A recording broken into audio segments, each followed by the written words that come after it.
Hi అండి, అందరికీ నమస్తే. నేను మీ సునీల్ మద్దాల. విజయవాడ అమ్మవారి గుడిలో భారీ ఎత్తునైతే కనుక స్కామ్ జరుగుతుందండి. కోట్లలో స్కామ్ జరిగిందంట. కాబట్టి అమ్మవారి గుడిలో స్కామ్ అంటే ఆషామాషి విషయం కాదు. కాబట్టి కూటమి ప్రభుత్వం కునుకు తీస్తుందా ఏంటని ప్రతిపక్షం నిలదీయబోతుంది. కాబట్టి సాక్ష్యాధారాలు చేతపట్టుకుని మరీ ప్రశ్నించబోతుంది. నిజంగా అమ్మవారి గుడిలో స్కామ్ ఏంటి, అసలు ఆ సీక్రెట్ ఏంటి, ఎవరు చేస్తున్నారు ఏంటి, ఈ విషయాలన్నీ నేను మీకు ఇప్పుడు చెప్పబోతున్నాను. చెప్పబోయే ముందు నాకు రిక్వెస్ట్ ఉందండి. రాష్ట్రం మొత్తం అందరూ తెలియాల్సిన విషయం, మీకు నాకు కాదు, రాష్ట్రం మొత్తం తెలియాల్సిన విషయం. కాబట్టి ఖచ్చితంగా ఫస్ట్ మీ బాధ్యతగా లైక్ చేయండి. ఇప్పుడు వెంటనే లైక్ చేశారా? మీ బాధ్యత లైక్ చేయడం వల్ల ఈ వీడియో ఎక్కువ మందికి అయితే షేర్ అవుతుంది. అమ్మవారి గుడిలో జరిగే కోట్లలో అవినీతి ఎలా జరిగింది, ఏం జరుగుతుంది అనేది ప్రజలందరూ తెలుసుకోవాలి. కాబట్టి మీరు లైక్ చేసిన తర్వాత ఈ వీడియో మొత్తం చూడండి, ఎండ్ వరకు మధ్యలో స్కిప్ చేయొద్దు. ఎండ్ వరకు చూసిన తర్వాత మీ అభిప్రాయాన్ని కామెంట్ రూపంలో తెలియజేయండి. అంతేకాదు కొత్త వాళ్ళైతే కనుక మన ఛానల్ని పక్కాగా సబ్స్క్రైబ్ చేసుకోండి. అమ్మవారి గుడిలో కోట్లలో అవినీతి నిజమా అండి? ఇది నిజమేనంటారా, లేదా ఏదో కావాలని అడుగుతున్నారంటే కనుక సాక్ష్యాధారాలు మరీ ఉన్నాయి అని అయితే కనుక ఎవరైతే జనసేన నుంచి బయటకు వచ్చేసాడో పోతుల మహేష్ గారు, ఆయన చెప్తున్నమాట ఆధారాలతో సహా పట్టుకుని పేపర్లు అలాగే డాక్యుమెంట్స్తో ఏదైతే జీవో పాస్ చేస్తారో జీవులతో సహా పట్టుకుని అడుగుతున్నాడు, కాదు కడుగుతున్నాడు అంటే నిజంగాను. కాబట్టి వాస్తవం ఏంటనేది చెప్పబోయే ముందు చెప్పాను కదండి, ఖచ్చితంగా మీరు ఈ వీడియోని మాత్రం లైక్ చేయాలి. ఇది అందరికీ తెలియాల్సిన ఇన్ఫర్మేషన్. ఇలాగే చాలా గుడిలో కూడా అక్రమాలు జరగబోతున్నాయి. కాబట్టి ఖచ్చితంగా అయితే మీరు లైక్ చేయండి. అమ్మవారి గుడిలో భారీ స్కామ్ ఎవరంటే కనుక ఎవరనేది మీరు ఈ వీడియో ఎండ్లో చూస్తారు ఖచ్చితంగా.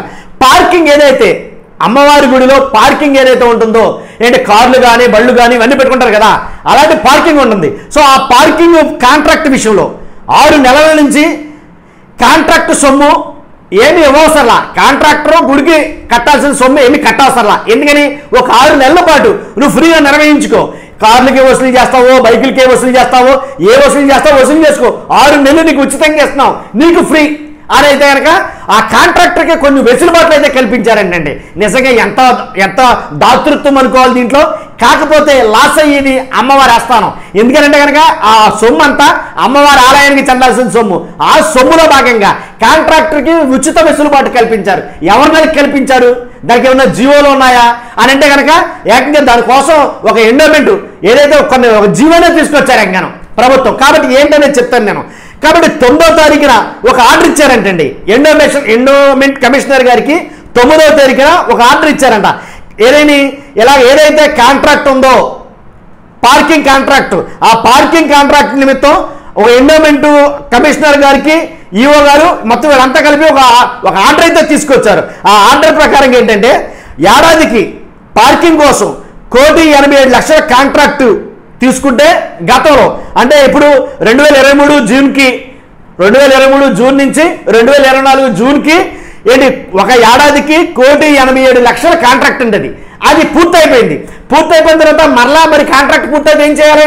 మీకు నాకు తెలిసిన విషయం ఏంటి, కాంట్రాక్ట్ పూర్తయితే మళ్ళా కాంట్రాక్ట్ కావాలంటే కనుక ఏదైతే 1,87,00,000 ఉందో అంటే కాంట్రాక్టర్కి సంవత్సరానికి పెరుగుతూ ఉంటుంది. ఇది దానికి 30 లక్షలు ఎంత యాడ్ చేసి 2 కోట్ల చిల్లర ఎంత ఉంటుంది, 2,05,00,000 చిల్లర ఎంత ఉంటుంది, దాన్ని ఆ అమౌంట్ని కట్టి ఆలయానికి కట్టి ఏదైతే ఉందో దానికి కట్టి అప్పుడు మళ్ళీ కాంట్రాక్టర్ పొడిగించుకోవాలా. ఇక్కడ అలా కాదు. ఏదైతే ఒక ఏడాదికి 1,87,00,000 కాంట్రాక్టు పూర్తయిందో 2023 జూన్కి పూర్తయితే కనుక జూన్ నుంచి ఒక 6 నెలల పాటు నువ్వు డబ్బులేం కట్టవసరలా, నువ్వు ఫ్రీగా నిర్వహించుకో, ఫ్రీగా డబ్బులు వసూలు చేసుకో. వచ్చిన భక్తుల దగ్గర నుంచి ఫ్రీగా డబ్బులు నొక్కాయి. ఇది కొత్త సిస్టమ్ టైప్ అనమాట. కాబట్టి నీకు ఇష్టారాజ్యంగా 6 నెలల పాటు నీకు ఉచితంగా ఇస్తాం, నువ్వు ఎలా తింటావో తిను అన్నట్టుగా అయితే కనుక ఇవ్వడం జరిగింది. కాబట్టి 2023 జూన్కి పూర్తయితే 6 నెలలు అంటే June, July, August, September, October, November, December వరకు నీదే ఇష్టారాజ్యం. నువ్వు వసూలు చేసుకున్న వాడికి వసూలు చేసుకున్నంత, నువ్వు తిన్నవాడికి తిన్నంత అన్న చందానా ఏంటి ఇది ఈ వెసులుబాటు అయితే కల్పించడం జరిగింది. అసలు ఎందుకు కల్పించాలి ఈ వెసులుబాటు? కాంట్రాక్టర్ ఏమన్నా స్వచ్ఛంద సేవాపరుడా కాదు కదా, మరి ఎందుకు కల్పించారంటే కనుక ఆ కాంట్రాక్టర్ ఎవరో కాదు, ఎవరైతే మాజీ ఎమ్మెల్సీ బొద్దా వెంకన్న ఉన్నారో ఆయన బెనామీ అని అన్నాడు ఈయన, ఎవరు పోతుల మహేష్ గారు. అలాగే దాని ప్రూఫ్స్ కూడా ఉన్నాయని చెప్తున్నాడు ఆయన. కాబట్టి బొద్దా వెంకన్న గారి బెనామీ మహేష్ ఎవరైతే ఉన్నారో ఆయన కోసమని బొద్దా వెంకన్న గారు రికమెండేషన్ తోటి ఈ పనులన్నీ జరుగుతున్నాయి అక్కడ. కాబట్టి భారీ ఎత్తుగా కోట్లలో స్కామ్ జరుగుతుంది అనేది అన్నాడు ఆయన. కాబట్టి 2 కోట్ల అంటే జిఎస్టీతో కలుపుకుని 2,04,00,000 డబ్బులు రెండో ఏడాది కాంట్రాక్ట్కి చెల్లించాలి. ఈ 2,04,00,000 చెల్లించా 6 నెలలు పోయిన తర్వాత చెల్లించుకోవచ్చు అన్నారంటారు. కాబట్టి ఎందుకని కాంట్రాక్టర్ డబ్బులు తీసుకోలేదు? కాంట్రాక్టర్ కోసమే అదనంగా 6 నెలలు ఎందుకు అవకాశం ఇచ్చారు? ఓన్లీ బుద్ధా వెంకన్న గారి బెనామీ అనేది ఇచ్చారా అనేది ఆరోపణ. కాబట్టి అంతేకాదు ఉచితంగా అమ్మవారి దగ్గర నుంచి డబ్బులు వసూలు చేసుకోవాలంటే చాలా తప్పు. దీనికి ఈవో గారు జీవో జారీ చేస్తే ఎండోమెంట్ అధికారులు ఏమో ఎలా ఒప్పుకున్నారు? అసలు ఆయన జీవో జారీ చేయడం ఏంటి, ఎండోమెంట్ అధికారులు ఒప్పుకోవడం ఏంటి, అసలు ఎలా ఒప్పుకున్నారు? కాబట్టి ఒప్పుకున్నారు అంటే కనుక ఒకటే ఒక కారణం, బుద్ధా వెంకన్న గారి బినామీ కోసం మాత్రమే ఇదంతా చేస్తున్నారా? అర్థమైందండి? ఎలా ఉత్తర్వులు ఇస్తారు? యాక్చువల్గా కనుక ఉత్తర్వులు ఇచ్చిన తారీఖులు చెప్తాను చూడండి.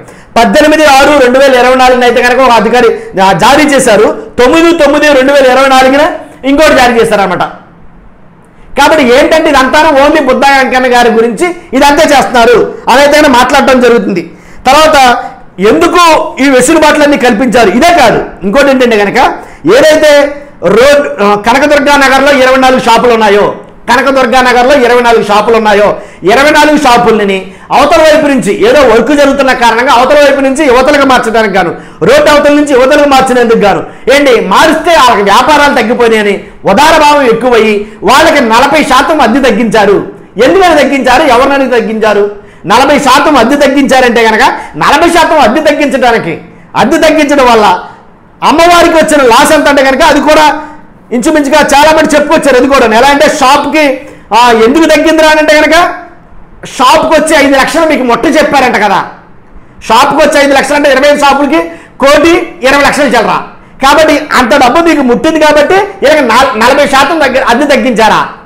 అద్దె తగ్గించడమే కాదు, వాళ్ళకు కూడా వెసులుబాటు కల్పించారు. ఎలాగా? ఇంకొక 3 సంవత్సరాల పాటు అదనంగా మీరు వ్యాపారాలు నిర్వహించుకోండి. ఎందుకు తగ్గించారా బాబు అని అడిగితే కనుక వాళ్ళు చెప్తున్న కారణాలు ఏంటంటే కనుక ఒకసారి ఏమో హైకోర్టు చీఫ్ జస్టిస్ గారు ఇచ్చారు, తర్వాత ఏమో గవర్నర్ గారు ఇచ్చారు. కాబట్టి హైకోర్టు చీఫ్ జస్టిస్ గారు వచ్చినప్పుడు కాంట్రాక్టర్కి లాస్ వచ్చిందంట, గవర్నర్ గారు వచ్చినప్పుడు కాంట్రాక్టర్ లాస్ వచ్చిందంట, తర్వాత కొండ కింద రాళ్లు జారిపోయింది, తర్వాత కాంట్రాక్టర్కి లాస్ వచ్చిందంట. ఇలాగా ఈ లాసులు రావడం వల్ల షాపుల వాళ్ళకు కూడా వెసులుబాటు కల్పించాం. ఏదైతే వాళ్ళ అద్దె ఎంతైతే షాప్కి వచ్చి ఇచ్చేవారో అది కాస్త తగ్గించి, అంటే షాప్కి 30,000 రూపాయలు చెప్పిన 18% GSTతో అంటే కలిపి నెలకి 1,06,000 రూపాయలు అద్దెకి ఇచ్చారు ఆ షాపులు, 24 షాపులను. ఎంత? 1,06,000. ఇప్పుడు ఏదైతే అవతల రోడ్డు నుంచి యువతలుగా మార్చడం వల్ల 1,06,000 రూపాయలది 54,000 రూపాయలు తగ్గించారు. 54,000 వస్తుంది అద్దె. 54,000 అద్దె కాదు, ఇంచుమించుగా వాళ్ళకి ఇంకా 3 సంవత్సరాలు అదనంగా షాపులు ఇచ్చేటట్టు. మరి వీళ్ళంతా మొట్టు చెప్పారంటే కనుక మీకు చెప్పాను నేను, షాపుకి వచ్చి 5 లక్షలు చెప్పిన మొట్టు చెప్తే వీళ్ళకి ఇలా పని అయింది. కానీ ఈ రకంగా ఇష్టారాజ్యంగా దోచేసుకుంటాం మొదలెట్టారు. పరిపాలనకు వచ్చిన 4 నెలల్లోనే ఎవరి ఇష్టారాజ్యంగా తినేయడానికి ప్లాన్ చేశారు అనేది భారీ ఎత్తు అవినీతి అయితే జరుగుతుంది అని అయితే కనుక మాట్లాడడం జరుగుతుందండి. కాబట్టి అమ్మవారి ఆలయంలో భారీ స్కామ్ జరుగుతుంది. కాబట్టి పవన్ కళ్యాణ్ గారు దీని మీద స్పందించాలి. పవన్ కళ్యాణ్ గారు వెంటనే ఈ అవినీతి మీద ఏదైతే ఏసీబీని వేస్తారో, విజిలెన్స్ని వేస్తారో, ఎవరిని వేస్తారో తెలియదు కానీ ఈ స్కామ్ మీద విచారణ అయితే కన్నా జరిపించాలి జాప్యం లేకుండా అనేది కనుక కోరటం జరుగుతుంది వాళ్ళు. అంతేకాదండి, మొత్తానికి దీంట్లో ఇలాగే కాదు ఇంకా ఇంకో కాంట్రాక్ట్. ఎలా అంటే ఆయన పేరు మీకు చెప్తాను నేను, దేవాదాయ శాఖ మంత్రి గారు ఆనం రామనారాయణ రెడ్డి గారు ఏంటంటే ఘాట్ రోడ్లో కొండ చెరువులు విరిగిపడ్డ ప్రాంతంలో ఒక టెండర్ అయితే కనుక పిలవడం జరిగింది. ఎంతకది టెండర్? 1,35,00,000 రూపాయల పనులు. కానీ 1,35,00,000 రూపాయల పనులకి టెండర్లు పిలిచిన టెండర్ ప్రతిదానికి ఏదో ఒక కారణం చూపించి ఆ కారణంతో ఆ టెండర్లన్నీ క్యాన్సిల్ చేసి మరలా ఆ టెండర్ను కూడా ఎవరికి? మహేష్ గారికి, ఎవరికి? బుద్ధా వెంకన్న గారి బెనామీ అని ఎవరైతే అన్నారో ఆయనకే వచ్చేటట్టుగా చేయడం జరిగింది. ఇదంతా కూటమిలో ఉండే అధికారులందరూ కూడబలుక్కుని చేస్తున్నారు. దీనికి అంతటికీ కారణం ఎవర్రా అంటే కనుక దాంట్లో అంటే ఆలయంలో ఉండే అధికారి ఎవరంటే కనుక ఏఈ లక్ష్మణ్ గారే దీని వెనకాల ఉన్నారు అనేది చెప్పడం జరుగుతుంది. ఎవరో? పోతుల మహేష్ గారు. కాబట్టి ఇంత బాధ్యత అవినీతులు జరుగుతున్నాయి, నా దగ్గర ఆధారాలు ఉన్నాయి, ఇవిగో జీవోలు, ఇవిగో ఏఈ గారు రాసిచ్చిన లెటరు, ఈ లెటర్లో ఆయన రాసిన కారణాలు అన్నీ చాలా విడ్డూరంగా ఉన్నాయి. ఇంత దారుణమైన అవినీతి ఎక్కడా జరగలేదు. ప్రభుత్వం వచ్చిన 3 నెలల్లోనే ఇంత ఘోరంగా కోట్ల రూపాయలు అమ్మవారి ఆలయంలో ఉండే డబ్బులు తినేయాలని చూస్తున్నారంటే రానున్న రోజుల్లో మొత్తం మింగేస్తారు. అనేది ఆయన ఆరోపణలు చేస్తున్నాడండి. కాబట్టి దీని మీద మీ స్పందన తెలియజేయాలి ఖచ్చితంగా. కాబట్టి నేను చెప్పాను మీ బాధ్యత ఏంటనేది ప్రతి ఒక్కరికి తెలియాలండి. 100% ఎలాంటివి జరగకుండా ఉండాలంటే కనుక ప్రజల్లో అవేర్నెస్ అనేది ఉండాలి ఖచ్చితంగా. కాబట్టి ప్రజలకు ఏం జరుగుతుందో తెలియదు కాబట్టి ఖచ్చితంగా మీ బాధ్యతగా లైక్ చేయండి, అంతేకాదు పక్కాగా సబ్స్క్రైబ్ చేయండి మన ఛానల్ని, షేర్ చేయండి కుదిరితే కనుక. Thank you very much.